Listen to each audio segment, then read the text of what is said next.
साथियों, नमस्कार। स्वागत है आपका। कैसे हैं आप सब? उम्मीद करते हैं आप सभी बड़े अच्छे होंगे।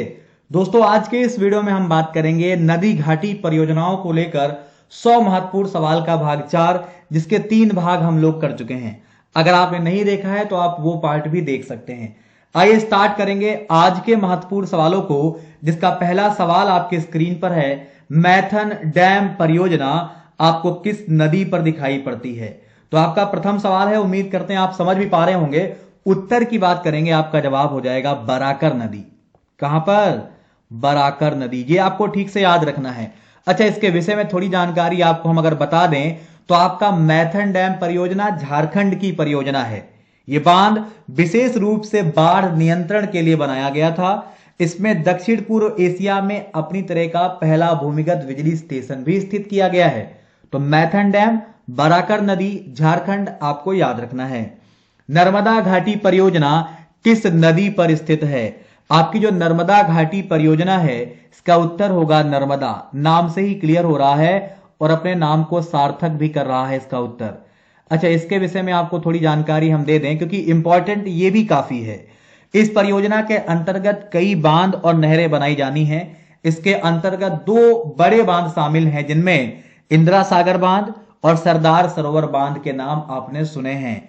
इनसे लाभान्वित होने वाले राज्य मध्य प्रदेश, गुजरात, महाराष्ट्र, राजस्थान माने जाते हैं। तो नर्मदा घाटी परियोजना, नर्मदा नदी। इंदिरा सागर परियोजना किस नदी पर स्थित है? तो इंदिरा सागर परियोजना आपके लिए बहुत ज्यादा इंपॉर्टेंट है। सवाल नंबर 3 है, उत्तर आपका यहां पे नर्मदा हो जाएगा। अभी मैंने थोड़ी देर पहले ही आपसे स्पष्ट किया है, इसके बारे में आपको जानकारी भी दी है। अब यहां पे इसके बारे में हम आपको थोड़ा बता दें तो इंदिरा सागर परियोजना मध्य प्रदेश की बहुउद्देशीय परियोजना है। इस परियोजना का जो उद्देश्य है वो सबसे पहले ये जान लो, ये परियोजना मध्य प्रदेश के खंडवा जिले में स्थित है। इस परियोजना की आधारशिला 1984 में इंदिरा गांधी के द्वारा रखी गई थी। तो ये सब आप जानते हैं। अगला सवाल रहेगा, हीराकुंड परियोजना किस नदी पर स्थित है? हीराकुंड परियोजना जो है वह आपको किस नदी पर स्थित दिखाई पड़ेगी? तो सवाल नंबर 4 के उत्तर की बात किया जाए, आपका ए सही हो जाएगा। क्या हो जाएगा भाई? ए मतलब महानदी, जो कि आपको याद होना चाहिए। बड़ा इंपॉर्टेंट रहेगा ये परियोजना भी, जो कि आपके एग्जाम में भी कई बार पूछी गई है। चलिए, तो इस परियोजना के अंतर्गत उड़ीसा के संबलपुर जिले में महानदी पर हीराकुंड बांध बनाया गया है। यह भारत का सबसे लंबा बांध है। बांध से 3 प्रमुख नहरें निकलती हैं, जिनके नाम बोरागढ़ नहर, सासन नहर और संबलपुर नहर है। तो ये पॉइंट आपको ठीक से दिमाग में रखने हैं, इनको लेकर कोई गलती आप नहीं करेंगे। अगला सवाल रहेगा, ओमकारेश्वर परियोजना किस नदी से संबंधित है? ओमकारेश्वर परियोजना जो आपकी है वह किस नदी पर स्थित है? सवाल नंबर 5 है। उत्तर आपका यहां पर भी नर्मदा ही होगा। क्या हो जाएगा भाई? उत्तर यहां पर भी आपका नर्मदा ही हो जाएगा, जो कि आपके लिए बहुत ज्यादा इंपॉर्टेंट है। चलिए, इसके विषय में थोड़ी जानकारी आपको हम दे दें तो ओमकारेश्वर परियोजना नर्मदा नदी में बनाए गए 30 बांधों में से एक है। इस परियोजना का उद्देश्य मध्य भारत में बिजली और सिंचाई की व्यवस्था को मजबूत करना मात्र है। ठीक है भाई। चलिए, रिहंद परियोजना किस नदी पर स्थित है? आपकी जो रिहंद परियोजना है यह किस नदी पर स्थित है? तो याद रखिएगा, ये जो आपकी परियोजना है वो रिहंद नदी से संबंधित है। किससे? ये आपकी रिहंद नदी से ही संबंधित है, जो कि आपको याद रखना है। अच्छा, इसके विषय में थोड़ी जानकारी आपको हम अगर दे दें तो रिहंद बांध एक गुरुत्वीय बांध है, जो उत्तर प्रदेश के सोनभद्र जिले में स्थित है। रिहंद बांध लगभग उत्तर प्रदेश और मध्य प्रदेश की सीमा पर स्थित है।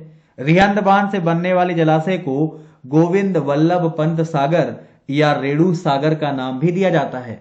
तो ये सारी चीजें तो आपको पता ही हैं, क्योंकि आपके लिए बहुत ज्यादा महत्वपूर्ण रहेगा ये। ठीक है भाई। चलिए, हम आगे बढ़ते हैं और अगले महत्वपूर्ण सवाल पे बात कर लेते हैं। ये शरावती जल विद्युत परियोजना किस नदी पर स्थित है? आपकी जो शरावती जल विद्युत परियोजना है ये शरावती नदी पर स्थित है। किससे संबंधित है? ये शरावती नदी पर स्थित है। अच्छा, इसके विषय में आपको थोड़ी जानकारी हम दे दें तो शरावती जल विद्युत परियोजना कर्नाटक राज्य में शरावती नदी के गरसोप्या जोग प्रपात पर स्थित है। ठीक है, ये आपको याद रखना है। उकाई परियोजना किस नदी पर स्थित है? तो आपकी उकाई परियोजना ताप्ती नदी पर स्थित है। किस पर है? ये ताप्ती नदी पर स्थित है, जो कि आपको ठीक से याद होना चाहिए। अच्छा, इसके विषय में आपको हम जानकारी दे दें तो उकाई परियोजना भारत की प्रमुख नदी घाटी परियोजनाओं में से एक है। इसके अंतर्गत गुजरात के सूरत जिले में ताप्ती नदी पर उकाई बांध बनाया गया है। यहां 300 मेगावाट की विद्युत इकाई लगाई गई है, तो यह भी आपको मालूम होना चाहिए। अगला सवाल रहेगा, वैगई परियोजना किस नदी पर स्थित है?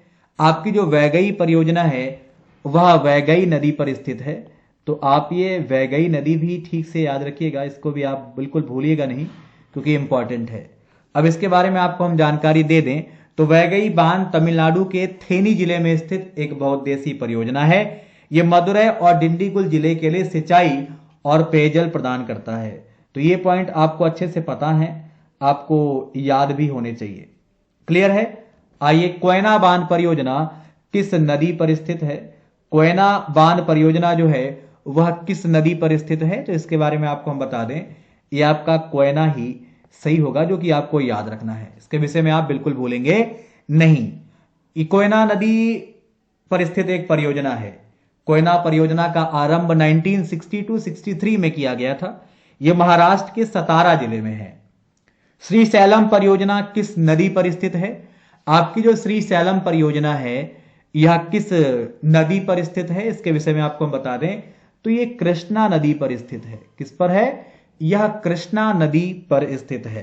थोड़ी जानकारी दे दें, इस परियोजना से आंध्र प्रदेश के कुर्नूल जिले में श्रीशैलम बांध बनाया गया है। श्रीशैलम बांध नल्लामाला की पहाड़ियों के गहरे गर्ज में स्थित है, तो यह भी आपके लिए इंपॉर्टेंट है। शिव समुद्रम परियोजना किस नदी पर स्थित है?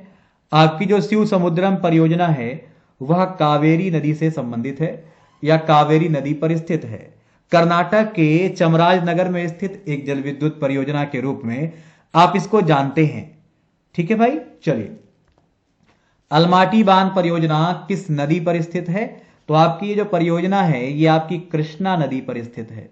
आपको ठीक से याद भी रखना है, अलमाटी बांध कृष्णा नदी पर स्थित एक जल विद्युत परियोजना है। इसे लाल बहादुर शास्त्री बांध के नाम से भी जाना जाता है। चलिए, स्वर्ण रेखा बहुउद्देशीय परियोजना किस नदी पर स्थित है?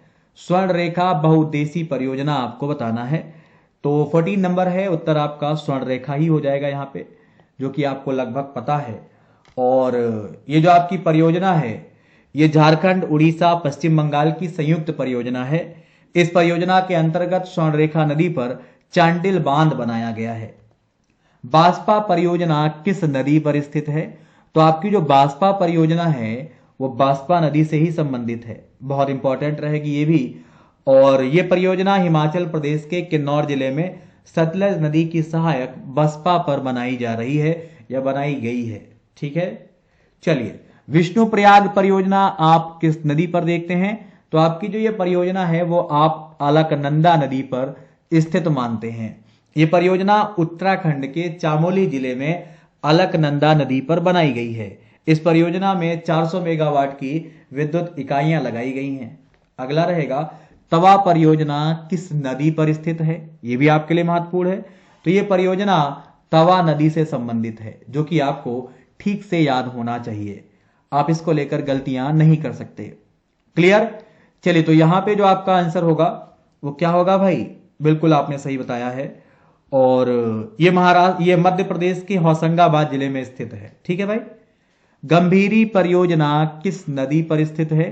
तो आपकी ये परियोजना जो है वो गंभीरी नदी से ही संबंधित है और इस परियोजना के अंतर्गत एक बांध का निर्माण किया गया है और बांध का निर्माण मिट्टी से किया गया है।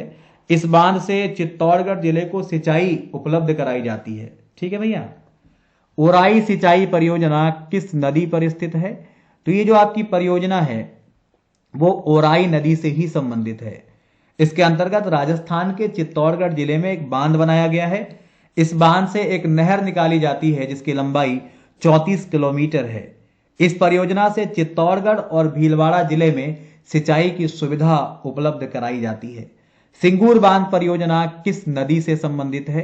तो आपकी जो परियोजना है वो मंजीरा नदी से संबंधित है। इसके विषय में आप जान लीजिए। तो ये जो बांध है वो तेलंगाना के मेदक जिले में मंजीरा नदी के ऊपर निर्मित किया गया है।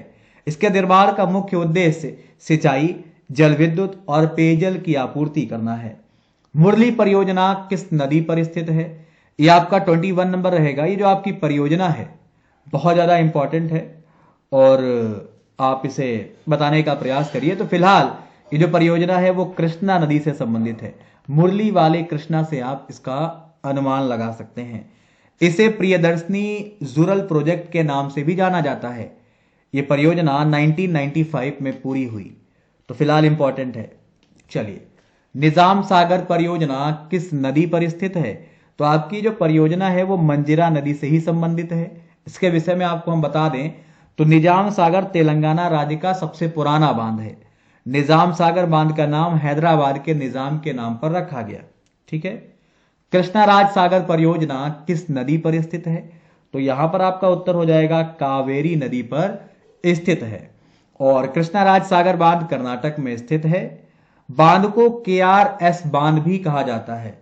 ठीक है। मैसूर का वृंदावन गार्डन बांध के ठीक नीचे स्थित है। अगला रहेगा दिबांग बहुउद्देशीय परियोजना किस नदी पर स्थित है? तो आपकी जो परियोजना है वो दिबांग से ही संबंधित है। इसके विषय में जानकारी के लिए आपको बता दें, ये परियोजना अरुणाचल प्रदेश में दिबांग नदी पर स्थापित है। बांध की आधारशिला 2008 को प्रधानमंत्री मनमोहन सिंह के द्वारा रखी गई थी। तिलैया बांध परियोजना किस नदी पर स्थित है? 25 के आंसर की बात करेंगे, आपका ए हो जाएगा, जो कि आपको याद रखना है, भूलना बिल्कुल नहीं है। ठीक है। तो तिलैया डैम परियोजना के बारे में अगर हम बात करेंगे तो ये आपकी बड़ी इंपॉर्टेंट है और झारखंड के कोडरमा जिले में बराकर नदी पर स्थित है। बांध का निर्माण विनाशकारी बाढ़ से बचाने के लिए किया गया था। तो ये भी आपके लिए जरूरी पॉइंट थे और ये सारे ही पॉइंट आपको याद भी रखने हैं। उम्मीद करते हैं आपको वीडियो पसंद आया होगा। अगर पसंद आया है तो प्लीज लाइक भी किया करिए, शेयर भी किया करिए। और अगर आपने अभी तक अनअकैडमी ज्वाइन नहीं किया है तो ज्वाइन कर लो, अपनी तैयारी को बेहतर करिए। नीचे वीडियो के डिस्क्रिप्शन में लिंक है जहां से आप मुझे फॉलो कर सकते हैं। वहां पर आप मेरी फ्री क्लास और पेड क्लास दोनों ही कर सकते हैं, जिसके लिए कोड आपको एक ही लगाना है, दीपक सिंह YT10। वहां पर आपको बहुत सारे बैच जो हमारे चल रहे हैं आप उन्हें देख सकते हैं, जो आने वाले हैं आप उन्हें भी देख सकते हैं। रेज हैंड के विकल्प में आप अपने फेवरेट एजुकेटर से वार्ता कर सकते हैं और छोटी सी धनराशि देकर आप पेड क्लास भी ज्वाइन कर सकते हैं, जो आपके सिलेक्शन में मददगार होगी। तो फिलहाल ये आपके सवाल थे जो आपके एग्जाम में आ सकते हैं। जल्द मिलेंगे किसी नए टॉपिक को लेकर। आज के लिए फिलहाल इतना ही। धन्यवाद, नमस्कार, बाय बाय।